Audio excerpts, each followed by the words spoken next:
دې شعر نه چې یو لومړی کومه معنا راوځي هغه د فراق ګورکپوري په دې لاساني شعر د لوستونکي پوهې کې په آسانه راتلی شي چې اب دور آسماں ہے نہ دور حیات ہے اے درد ہجر تو ہی بتا کتنی رات ہے. خو زه به دویمې معنی ته د اجتماعیت په هغه پس منظر کې راوګرځم د کمې په حواله چې ما د دې نه مخکې د هغه د دوه شعرونه کوټ کړه. د دې شعر یوه درېیمه معنا د انګریزي شاعر ویلیام ایچ ډیویس د یو نظم لویژر په حواله هم راوتی شي. شیرین یوسفزی خو لا بیا هم ښه دی چې د ژوند تاوده ساړه تا نه کاتې د حس په مړه کېدو عبارت کړ. خو ډیویس خو د ژوند واړه فطري خواهشات د مادیت د منډې تړې تر مخه د قتل کوونکي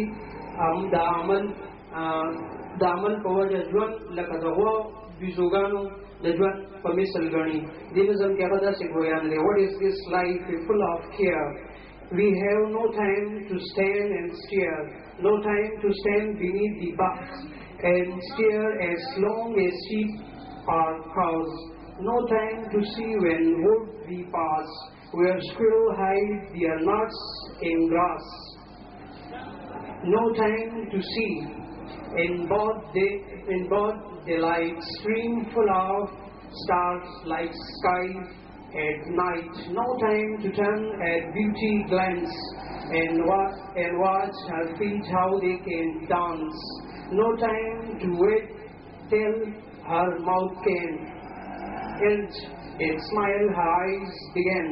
Our poor life, this is full of care. We have no time to stand and stare. دا خوشوا د ژوند د تاوده ساړه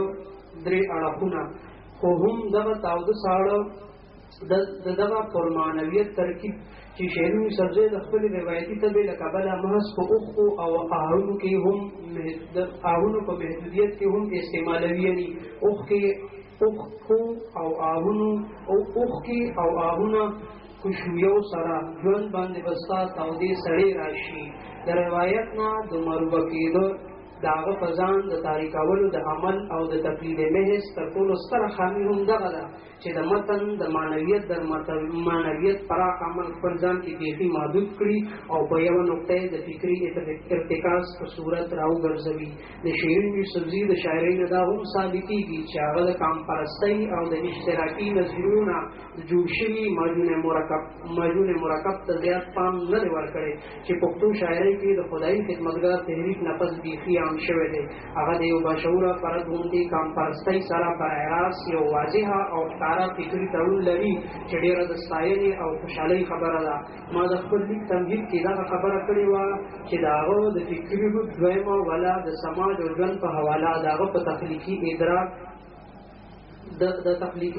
و بصیرت جوړیږي چې د جبر ځپلي پښتون ثقافت او د پښتون د قامي جغرافیایي او ملي وحدت د پریکون د غندنې بلکې د دې د مزاحمت په لاره دغه والا د هغه په فکري روح کې ګډېږي. خو که موږ لغونتې هم د باریکبینۍ نه کار واخلو نو ښکاره به شي چې د پښتون د ثقافت د تهذیب غرض دا چې د هر څه